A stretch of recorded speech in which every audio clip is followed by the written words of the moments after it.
예, 오늘 하나님의 주어진 본문 말씀은 사도행전 2장 25절에서 28절입니다. 서로 교독하시겠습니다. 다윗이 그를 가르쳐 이르되 내가 항상 내 앞에 계신 주를 배웠음이여 나로 요동하지 않게 하기 위하여 그가 내 우편에 계시도다. 그러므로 내 마음이 기뻐하고 내 혀도 즐거워하였으며 지체도 희망이 하오니 이는 내 영혼을 음부에 버리지 아니하시며 주의 거룩한 자로 썩음을 당하지 않게 하실 것이미로다. 주께서 생명의 길을 내게 보이셨으니 주 앞에서 내게 충만하게 하시리라 하였으므로 성령님과의 동행이라는 제목으로 은혜를 나누고자 합니다. 오늘 이 말씀은 마가의 다락방에서 열흘 정도 예수님이 승천하시고 나서 열흘 정도 이게 5월 21일 날 그때가 이제 예수님 승천 날이거든요. 근데 5월 31일 열흘 정도 아무것도 안 하고 전무후무하게 전심으로 하나님께 간절히 기도하였더니 5월 31일 날 그 열흘 지나고 나서 오순절 날 하나님의 성령이 각자에게 다 임하였습니다. 그래서 그 뜨거운 마음으로 처음으로 베드로가 설교를 했는데 그 중간에 처음에는 요엘서 2장을 인용했고요. 그 다음에는 오늘 우리가 읽은 이 시편 16편의 다윗의 시를 그대로 베드로가 인용을 했습니다. 그래서 이 인용을 해서 설교를 했는데요. 오늘 이 말씀을 보면요. 다윗의 그 생애를 한번 짚어봐야 될 것 같습니다. 다윗은 이새의 막내 아들로 태어나서 어려서부터 들판에 나가서 목동일을 했습니다. 사실 다윗의 그 시대에는요, 이 목동의 삶은 참으로 고달픈 삶이었습니다.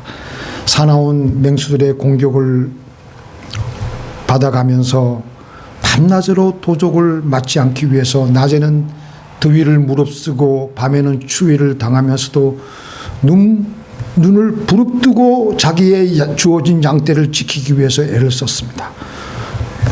하지만 그 다윗은 그 고달픈 목동의 일을 하면서도 그 모든 일을 하나님과 대하하며 그분께 찬양을 수금으로 올리며 이렇게 다윗은 늘 성령 하나님과 동행하는 삶을 살았던 것입니다.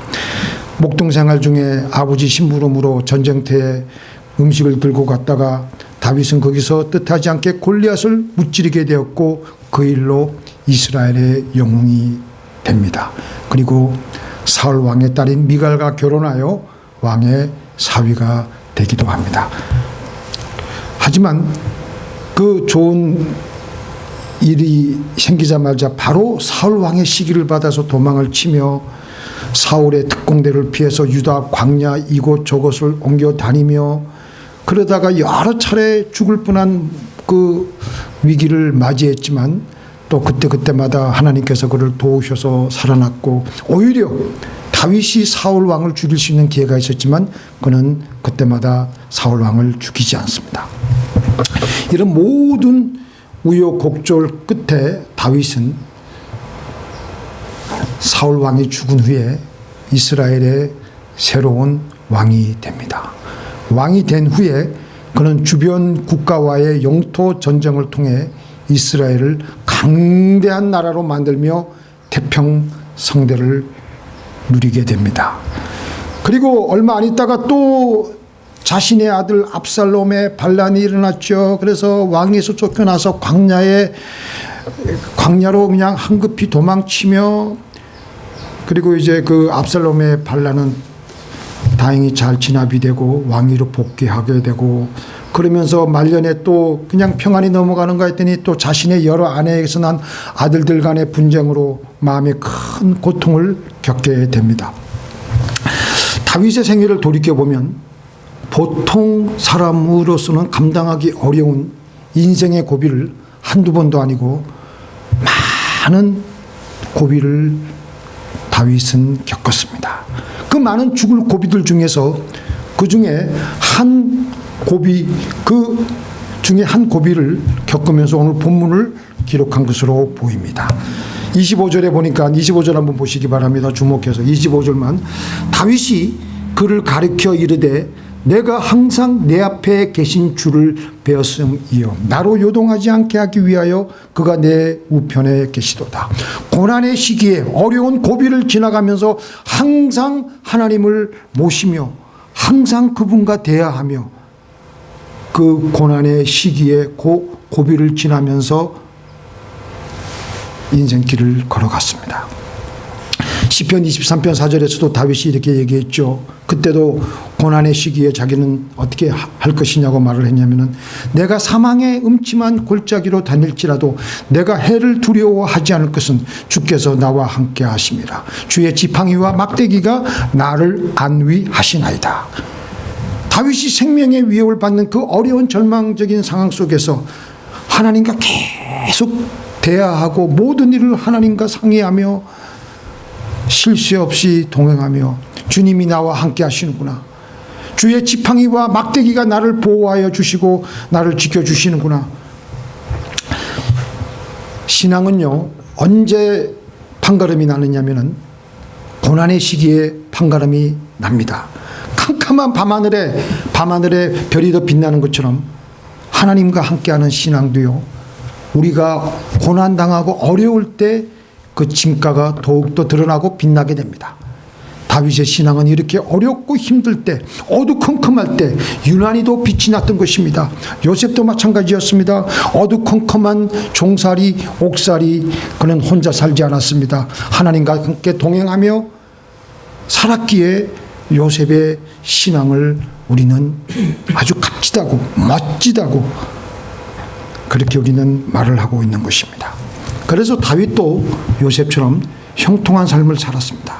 그가 맡은 일은 무슨 일이든지 다 형통했습니다. 아버지 이새가 그에게 양치기를 부탁했을 때 그는 늘 하나님과 함께하며 그 양치는 일을 하나님과 동행하며 그 일을 감당했습니다. 사나운 짐승들이 오면은 하나님 어떻게 하면 좋을까요? 하며 하나님의 지혜를 구하며 하나님의 말씀을 구하며 하나님께서 일러주시는 대로 사나운 짐승들을 쫓고 그들이 어린 양새끼를 몰고 가면 끝까지 쫓아가서 사나운 짐승들이 물고 있는 양새끼를 다시 찾아오고, 아버지 이새가 보니까 다윗에게 양을 맡기면 별로 손해가 나지 않고 오히려 양들이 더 건강하고 또 새끼에 새끼를 치니까 양들이 더 불어나게 되고, 그러니까 자기 막내 아들이지만 다윗이 하는 일이 형통한 줄 알았던 겁니다.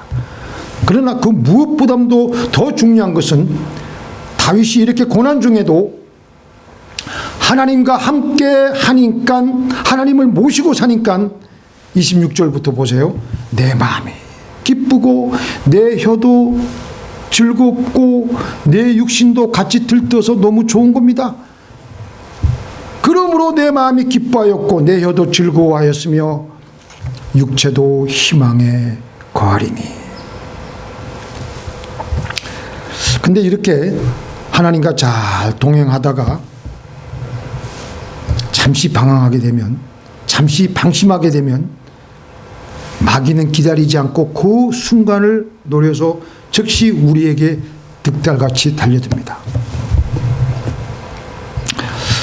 그 베드로전서 5장 8절에서 9절에 보니까 너희 대적 마귀가 우는 사자같이 두루 다니며 삼킬 자를 찾나니 너희는 믿음을 굳게 하여 저를 대적하라. 이는 세상에 있는 너희 형제들도 동일한 고난을 당하는 줄을 알미니라. 너희 대적 마귀가 우는 사자같이 두루 다니며 삼킬 자를 찾는다. 이렇게 마귀는 항상 우리 사람 속에 들어와서 자기네들이 살 집을 찾고 있습니다. 마귀에게는요, 우리가 마귀의 집이 될 수가 있어요. 그래서 우리가 조금만 방심하면 어김없이 찾아오는 것이 마귀입니다. 마귀는 처음에 우리에게 다가올 때 집이 비어 있는지 먼저 노크를 합니다. 그때 우리가 해볼래 하고 있고 하나님하고는 전혀 하나님이 내 의식 그 끈이 전혀 없어가지고 하나님이 온데간데 없고 그러면은 문이 열려 있는 상태이기 때문에 마귀가 쏙 들어와서 우리에게 생각으로 이상한 마귀의 생각을 집어넣습니다. 그때 마귀가 노리는 것은 뭐냐? 어떻게 쓰든지 우리와 대화를 하려고 이끌어내려고 안간힘을 씁니다. 근데 우리가 여기서 한 가지 알아야 될 것은요, 마귀는 우리가 대적해야 될 상대이지 대화의 상대는 결코 아닙니다. 성경은 저를 대적하라고 하셨지. 자, 오늘 그 베드로전서 5장 8절에 보니까 마귀를 어떻게 하라고요? 대화하라 그랬습니까? 뭐 하라 그랬습니까? 대적하라고 했어요. 마귀는 우리가 대적해야 될 상대이지 결코 대화의 상대는 아닙니다. 성경은 이렇게 마귀를 대적하라고 하셨습니다. 그래서 우리에게서 스쳐가는 지나가는 생각들 중 어떤 것들은 마귀가 집어넣어준 생각들이 있는데 그것을 우리가 분별하고 잡아내야 됩니다. 우리의 문제는 그 생각이 내 생각인 줄 알고 그 내 것인 줄 알고 거기에 계속해서 그 생각을 묵상하며 계속해서 대화를 하며 그 생각을 발전시키며 그 생각과 동행을 하는 데 있는 것입니다. 그래서 나도 모르게 마귀와 동행하게 되고 마귀의 코에 완전히 깨이게 되는 것입니다. 27절에 보니까 우리 아까 본문 말씀 27절 한번 같이 읽어볼까요? 시작. 이는 내 영혼을 음부에 버리지 아니하시며 주의 거룩한 자로 썩음을 당하지 않게 하실 것이미로다. 다윗이 이 말씀을 기록할 때 우리의 영혼이 하나님을 모시고 있지 않을 때 우리가 처해질 수 있는 상황을 얘기해 주고 있는 거예요. 음부에 버리게 될 수 있고 썩음을 당하여 살게 되는 것을 암시하고 있습니다. 그래서 우리가 마귀가 우리들을 미혹할 때 어떻게 미혹하냐면 그냥 터무니없이 마귀가 우리에게 다가오지 않습니다. 뭔가 꼭 건드기를 하나 가지고 우리의 가장 약한 부분, 우리가 가장 아쉬워하는 부분들을 묘하게 알아차려 가지고 그것들을 민감하게 건드리며 다가옵니다. 근데 사람들이 그 계략을, 이런 마귀의 계략을 이해하지 못하고 있어요. 그 하와가 어떻게 마귀에게 넘어갔느냐? 마귀와 대화를 나눴기 때문입니다. 하와가 마귀와 대화를 나눴을 때는요, 마귀가 마귀인 줄을 알지 못했습니다. 아마 하와는 그냥 남편 외에 또 다른 사람이 있거나 아니면 천사인 줄 알고 그렇게 생각을 했든지, 아니면 제약이 전혀 없는 에덴 동산에서 자기를 멸망하게 하는 마귀가 거기에 다가오리라고는 꿈에도 생각을 못했을 거예요. 그런 상태에서 마귀를 만났을 것입니다. 그래서 마귀가 하와를 공략할 때 하와가 가장 넘어가기 쉬운 선악과를 이용해서 공략했습니다. 그래서 결국은 하와는 그 선악과를 따먹었고 자기와 함께한 남편에게도 주워 먹게 했습니다. 그 하와가 마귀의 공략에 넘어간 것은요, 마귀가 뛰어나서도 아니고 하와가 어리석어서도 아닙니다. 마귀도 뛰어나지만 하와도 뛰어난 사람이에요. 하나님께서 자신의 형상과 모양대로 창조하셨던 그 영적인 존재가 바로 하와예요.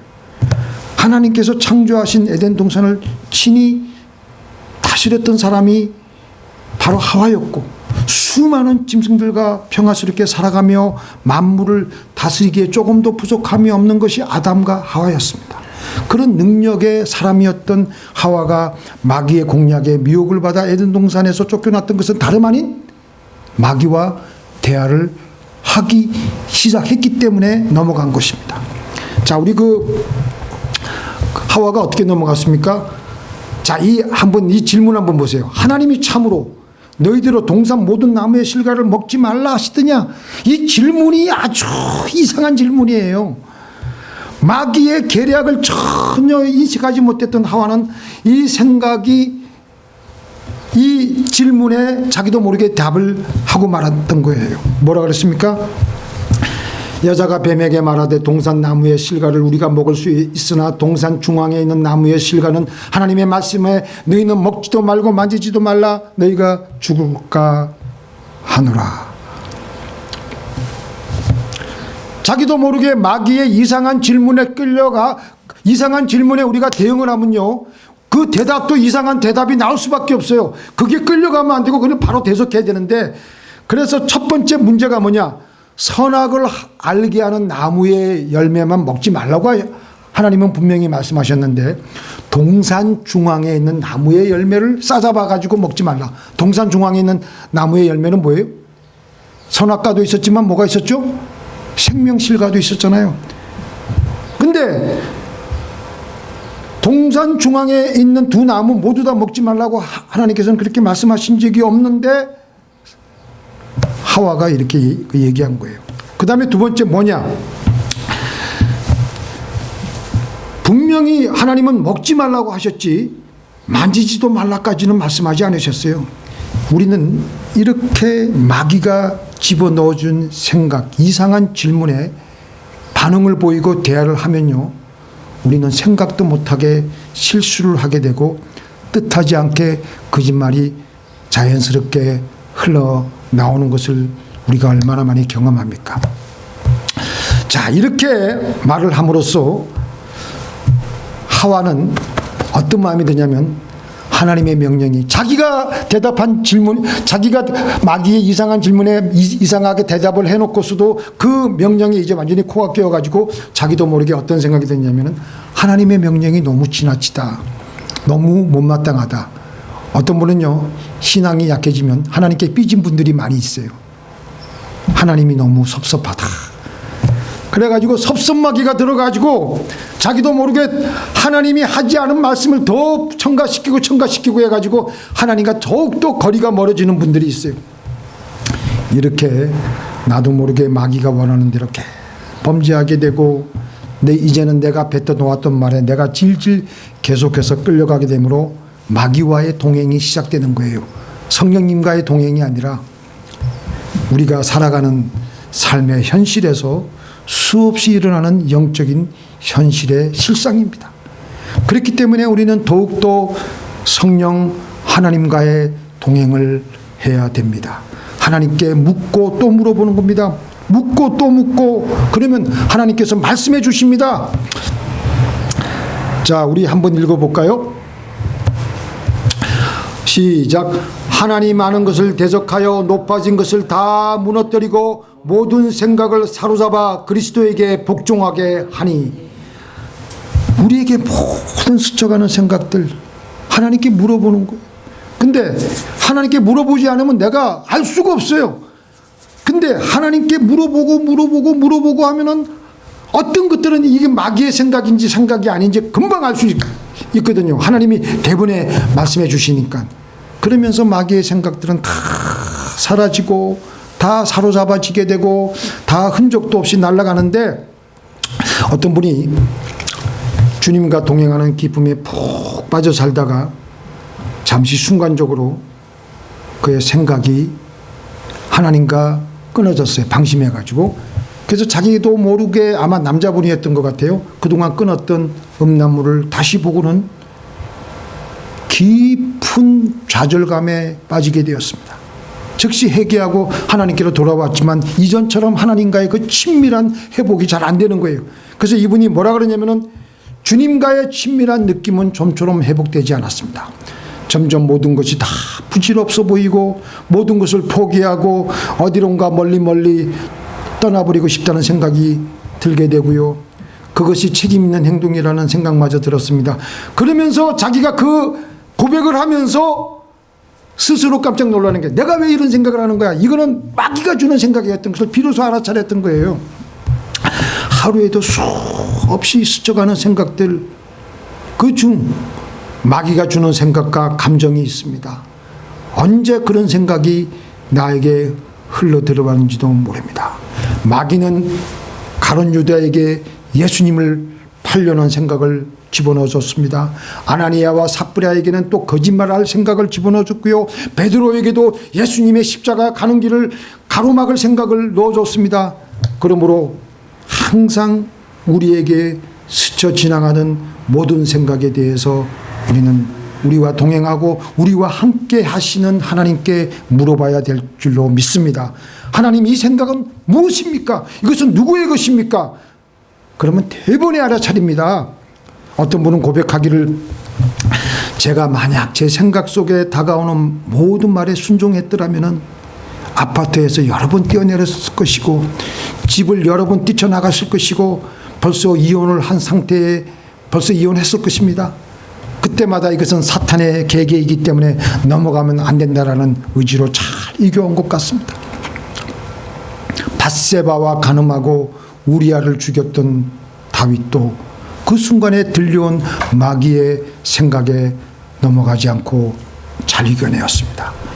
예수님을 저주하면서 3번씩이나 부인하였던 베드로도 그 순간에 들려온 마귀의 생각에 넘어가지 않고 잘 넘어갔습니다. 스데반을 죽이는 일에 앞장섰던 사도 바울도 그 순간에 들려온 마귀의 생각에 넘어가지 않고 잘 이겨내었던 것입니다. 그러나 예수님을 팔아먹은 가룟 유다는 계속 마귀와 동행해왔고 그 순간에 들려온 마귀의 생각대로 목매달며 자살했던 것입니다. 우리는 성령 하나님을 단 한순간도 놓치지 않고 항상 내 의식 속에 잘 모시며 살며 이겨내어야 될 줄로 믿습니다.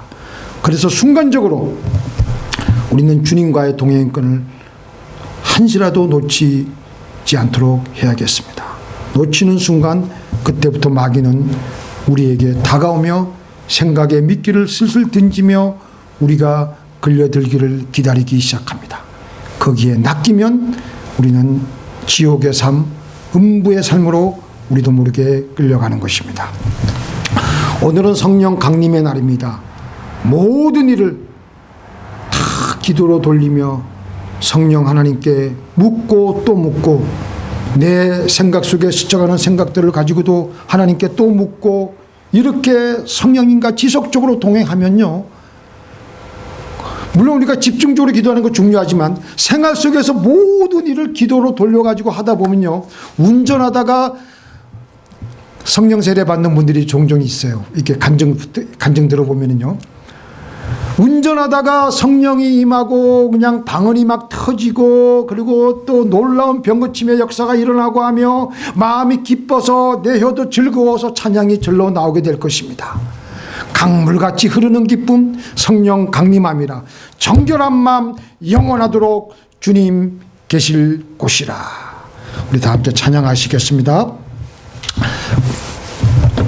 강물같이 흐르는 기쁨.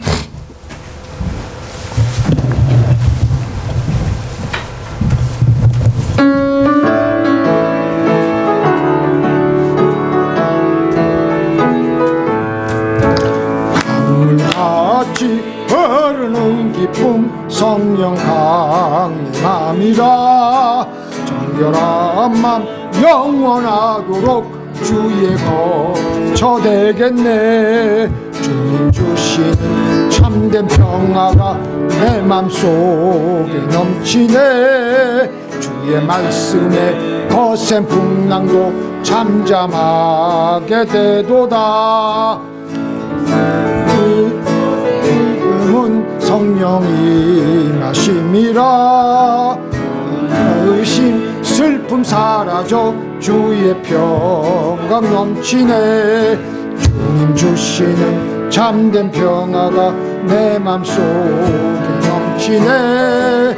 주의 말씀에 거센 풍랑도 잠잠하게 되도다. 하늘에서 담비 내리고 햇빛 찬란한 같이 성령이 임하니 내 심이라. 주님 주시는 참된 평화가 내 맘속에 넘치네.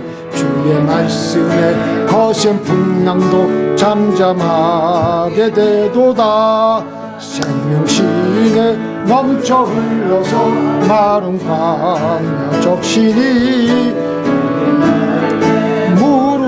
익어서 추수를 기다리네. 주님 주시는 참된 평화가 내 맘속에 넘치네. 주님 말씀에 거센 풍랑도 잠잠하게 되도다. 놀라우신 주의 은혜로 그의 얼굴 뵙겠네. 안식처에서 영원토록 쉬겠네. 주님 주시는 참된 평화가 내 맘속에 넘치네. 거센 풍랑도 잠잠하게 되도다. 하나님 아버지, 감사합니다. 우리에게 성령을 부어 주시오니 감사합니다. 우리가 구하고 찾고 두드리는 것이 무엇이겠습니까? 바로 성령의 임재가 아니겠습니까? 바로 성령의 기름 부으심이 아니겠습니까? 바로 하나님의 얼굴이 아니겠습니까? 하나님, 우리가 구하고 찾고 두드릴 때마다 하나님의 놀라운 임재를 우리가 경험케 해 주시고 그 안에서 살게 하여 주옵시고 그 안에서 하나님과 동고동락하며 하나님과 한 걸음씩 한 걸음씩 한 걸음씩 모든 일을 주님과 함께 살게 도와주시옵소서. 아버지 하나님이시여, 우리의 기도를 들어주시는 하나님께 감사를 드리옵나이다. 이 나그네 인생길, 이 코비드 기간 동안 주님이시여 이 미국을 축복하여 주셔서 선조들이 청교대의 신앙으로 이 땅을 개간하여서 지금 이렇게 후손들이 잘 살게 된 것을 하나님, 우리가 조금 더 망각하지 않고 그 모든 불을 주님이시여 조금도 더 힘들고 어려운 제3국에도 우리의 이 재물을 나눠줄 수 있는 위대한 미국이 되어서 계속해서 세계를 이끌어가는 미국이 되게 하여 주옵소서. 아버지 하나님이시여, 우리에게도 계속해서 이 물질을 부어주신 하나님께 감사를 드리옵나이다. 메추라기와 만나를 쉬지 않고 부어주셨던 하나님, 오늘도 우리에게 부어주신 하나님을 찬양드리고 감사드리옵나이다. 그 물질의 일부를 하나님께 감사하는 마음으로 물질의 주권을 인정하여서 하나님께 이 예물을 올립니다. 받아주시고 흠양하여 주시고 이 물질을 사용하여 주셔서 하나님 나라에 크게 사용하여 주시옵소서. 예수님의 이름으로 간절히 기도를 드리옵나이다. 하늘에 계신 우리 아버지여, 이름이 거룩히 여김을 받으시오며 나라의 임하옵시오며 뜻이 하늘에서 이룬 것 같이 땅에서도 이루어지이다. 오늘날 우리에게 일용할 양식을 주옵시고 우리가 우리에게 죄 지은 자를 사하여 준 것 같이 우리 죄를 사하여 주옵시고 우리를 시험에 들게 하지 마옵시고 다만 악에서 구하옵소서. 대개 나라와 권세와 영광이 아버지께 영원히 있사옵나이다. 아멘. 이제는 우리 주 예수 그리스도의 은혜와 우리 아버지 하나님의 놀라우신 사랑과 성령님의 감화감동 교통하심과 동행하심이 이제로부터는 우리의 모든 범사, 내 호흡하는 그 하나하나, 우리의 모든 사소한 일상에서도 하나님과 함께 대화하며 하나님과 모든 삶의 내 마음의 모든 감정과 느낌을 나누며 하나님의 지혜를 구하며 살아가기로 결심하는 주의 사랑하는 백성들의 머리 위에 이제부터 영원토록 함께 있을지어다.